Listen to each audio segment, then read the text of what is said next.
Hello, my name is Malik Webb, and today I will be presenting a social anxiety disorder and my example.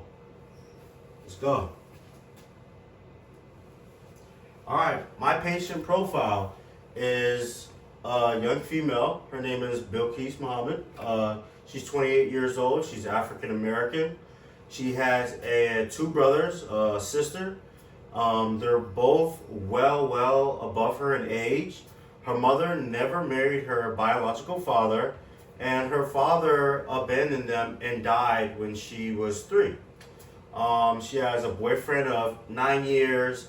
They're arguing with each other, and he's suggesting that they break up right now, and it's increasing her levels of depression. All right, that's my patient profile. All right, so here are some of the symptoms that my patient is showing. She's very fearful of initiating conversations with others. She's shy. She has very withdrawn behavior. This leads to tons of issues in her life when it comes to communicating with random people, whether like a cashier or just simply asking somebody for directions. She has very strong issues with that. Other issues she has is that she doesn't like to sit with people that she interacts with on a day-to-day basis, specifically at work. She'll rather sit by herself, which leads her to be ostracized from social gatherings. Recently, she lost her job because she is having fears of going outside, so she stays home a lot and falls asleep and when she should be going outside to go to work. And this is a cause for her boyfriend to think she should go out into the world and do things. Those are my patient's symptoms. I'll go on to the next slide. All right, here are some of the DSM-5 criteria, right? So for social anxiety disorder, I found that they are fearful of social situations, continuous triggering of anxiety by social situations. They are exaggerating fear that is out of proportion to the seriousness of the threat posed by social situations. They have avoidance of social situations due to this intense fear, and they are impaired socially and have difficult occupational functions, right? And this can persist for longer than 6 months. And our patient here has had this social anxiety for well over 6 months. She's had this for a long time. It's just now that she's actually going to start dealing with it because she's being confronted with it by her boyfriend, right? So let's move forward, right? So the lifetime of this prevalence has been about 75% of her life. Like I said, she's been dealing with this since she was maybe around 12.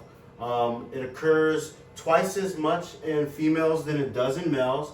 You know, typically the onset of this social anxiety starts around ages 10 to 15 years old. All right?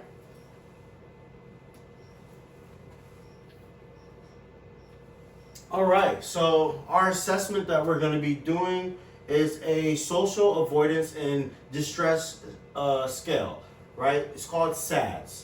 All right, the scores consist of a total raw score of either 0 or 28 and a percentile rank based on the Watson and Friends validation sample, right? So a low score will be 0 or 1, an average score is 2 to 11, and a high score is 12 and up.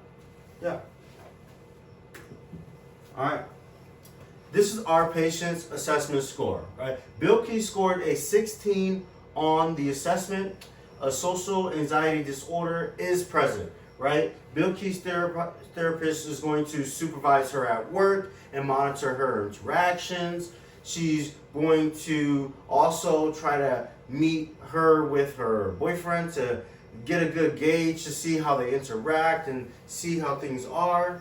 Her boyfriend says that Bilquis is shy and withdrawn and was also shy and withdrawn during college. But the symptoms became more obvious once they left college and she did not have to interact with people as much anymore, right? She's happy at home with people that she knows she can trust, and she gets along really well with her family, right? The boyfriend states that her behavior is going to negatively affect their relationship because she's not going to be able to take care of her duties at home, and she's also going to not be able to take care of her duties at work, leading her to live a very dysfunctional lifestyle. Right? Here are some psychological factors, right? Exposure to stressful events, right, really tick her off. Getting picked on getting picked on as a child for not hearing well. Bilquis was booed on stage when she was involved in her first play. Her boyfriend suggests that they should break up so she can focus on herself, and this causes her to cry. The degree to which the anxiety is linked to her quality of close relationships remains unclear, and I say this because she does get along well with the people who she is having close relationships with in regards to just her family. The one person calling her out on her behavior is simply just her boyfriend, and he's the one who's pushing her to really expose whether she does have, social anxiety, right? So Bilquis' case for having the social anxiety is that her boyfriend is telling her to leave the home, and this is causing her to cry, which makes her feel like she's being abandoned, right? And these are leading to negative views that she's going to have of herself. And she's also feeling helpless because she really doesn't know what she's going to do without her boyfriend because he's such an integral part of her life. Next slide. Right, so here are some social and environmental factors, right? Overprotection and controlling parents lead to an increase of social anxiety disorder, right? So in Bilquis' case, her mother raising her alone, she did have a very overprotectionist parenting style. Possibly, modeling this behavior because after the father abandoned them and then come to find out he died, she became very, very overprotective over her daughter, and required Bilquis to help her with a lot of things around the house, resulting in Bilquis only really spending time with her family when they visit, never really going outside to play with others, leading her to not have enough time to practice her social interactions. Right, here's some biological factors, right? Children who have parents with social anxiety are at risk of having social anxiety themselves. Right? Bilquis' mother did not have anxious behavior when Bilquis' father was there, but when he left, it started to arise, right? The temperament displays an extreme discomfort, fear of avoidance, and quietness in the presence of unfamiliar people and objects. But this is something that's very clear in our patient because she shows a lot of stress when she's in front of people she does not know. All right, here are some comorbidities. Generalized anxiety disorder. It's a major depression disorder and substance abuse, right?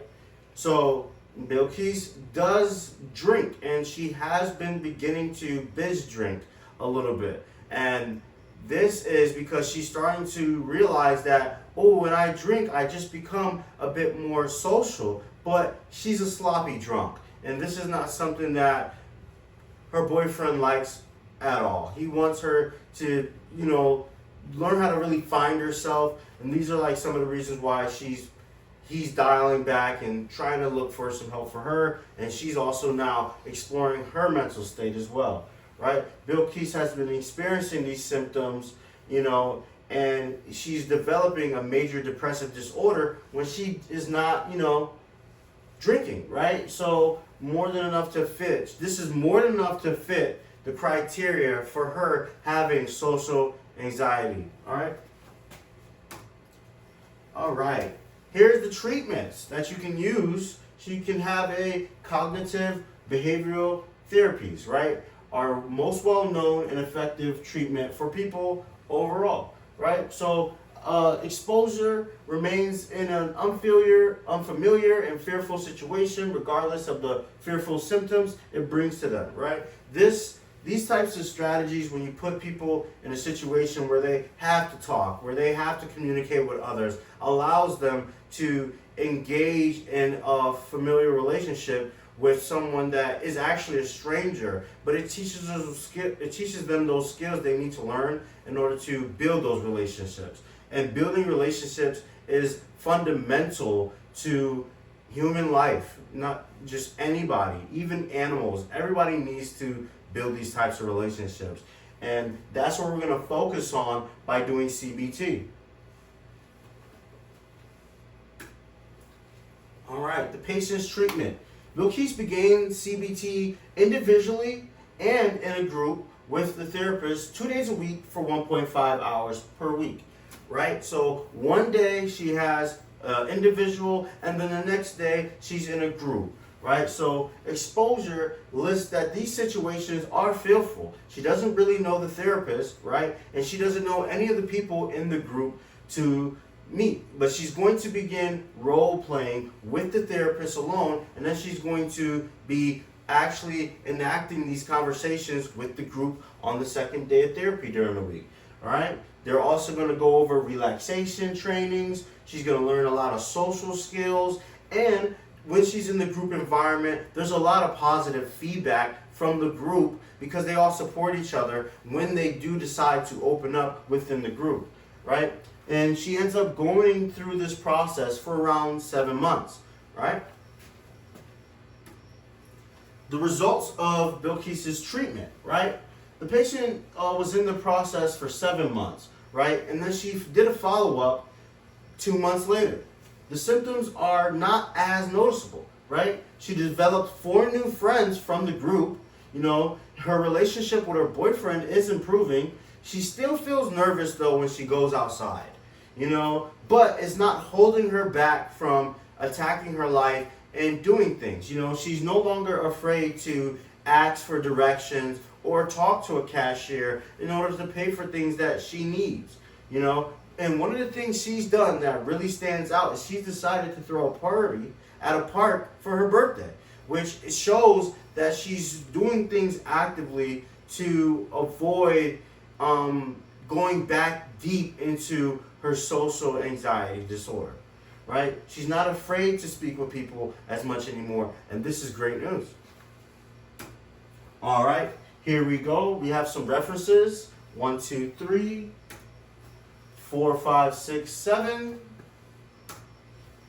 8, 9 references, and there will be another reference in the file when I submit it.